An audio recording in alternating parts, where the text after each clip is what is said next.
Hi guys, welcome back to the Be Crafty YouTube. So basically this is a new thing we were wanting to do for this, starting this year, called Freehand Friday. And what we're going to be doing is doing some various different techniques and projects and things, or at least starters, on a Friday, which is just using freehand, which means you don't need any stamps or templates. It's just using colouring mediums and brushes and pens and things like that. So what I'm going to do is we're starting out very quickly, and all of these videos are going to try and be 10 minutes or less. So just nice, quick, easy to go videos, okay? So what we're going to do is I have got a taped up page in my Dina Wakley media journal, okay?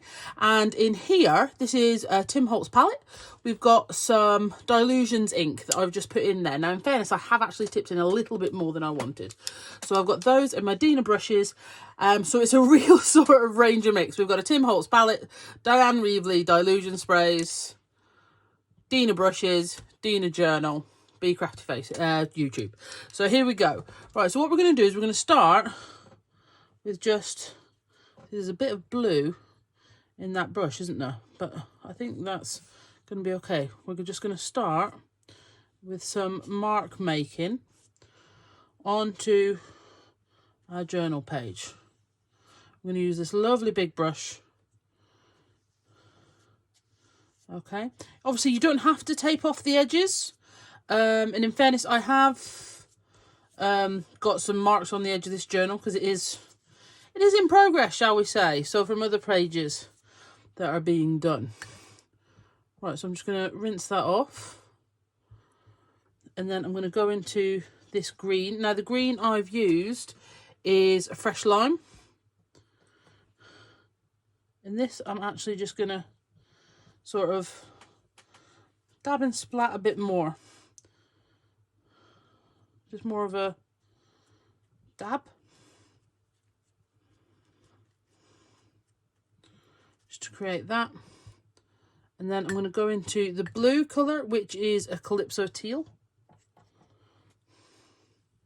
And I think you can get really cut up sometimes when you're making backgrounds into, you know, making sure the pattern stays functional and whatever.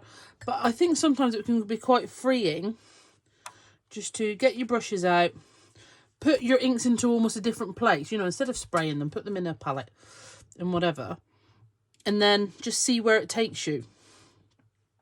Okay, so I'm going to finish off with that brush now.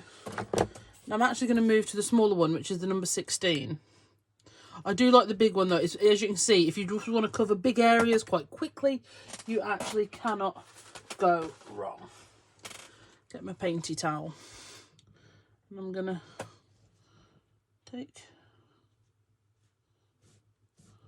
and add some dots. Now, as you can see, the lemon zest isn't quite dry. And if I go down this side, it gives actually more of a petal shape, which can be quite fun. So if you're working on your page with other colours before it's dry, you will get a lot of that beautiful mixing going on. Now with your, you can also fill in any little gaps if you want, because you've got that ready. Okay, now we're going to do a quick heat set on that. So while I quickly heat dry that, I'm going to pause you and then we'll come back. Okay, so that's dry. So what I'm going to do is I'm going to go in with another layer and just add in some basic shapes. Okay, so I'm going to go back to my Calypso Teal and we're going to do some semicircles coming down here. Again, don't be worried about them being perfect. That is something that absolutely don't have to be. You know, this is freehand. We're just trying, you know, to almost create our own backing papers in a way. What we're going to do is we're just going to, again, add some more of these little dab marks, but in a place where they can't move now because we're working over that dried ink. Okay. And if you want to add any more flicky bits over, you know, more paint splashy type look, now is the time. So we'll do that. And then we're going to close the lid on here, because if that dries out, you can reactivate it. So I'm just going to heat set that again, close the lid on this, and then we're going to do some Posca pen work.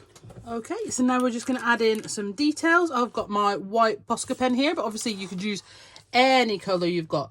Now, with your Dylusions ink sprays, you are going to have to be comfortable with the fact that your ink is going to leach back through. You can minimise that by leaving it to at least 24 hours to dry, and it just sort of, it means it dries right through to the core of your paper, you know. But I actually quite like it. It sort of ties everything in. It sort of gives a nice ghosted tone to go in.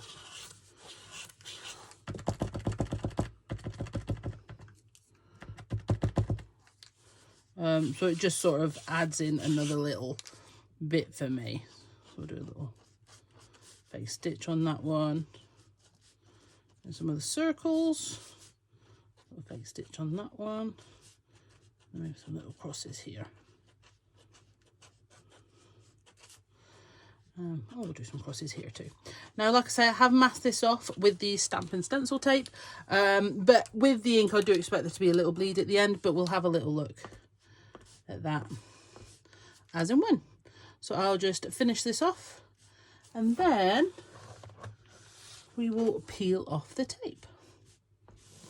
Okay, just do some circles here.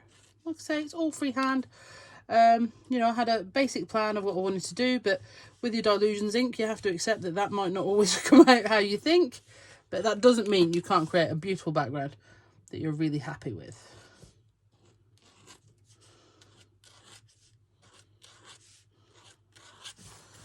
Okay, so I'm actually really happy with that, and I think, you know, you could add, for example, some die cut images if you wanted to, or for example some of our transparencies or something over the top. But if you just feel like mark making and making your own background freehand, this is the way to do it. So we're just going to peel that off there, that off there, and it also has a really beautiful frame around it so that you can add to that however you like. I really hope you enjoyed your first Freehand Friday, and I am really, really chuffed with it. Thanks, guys.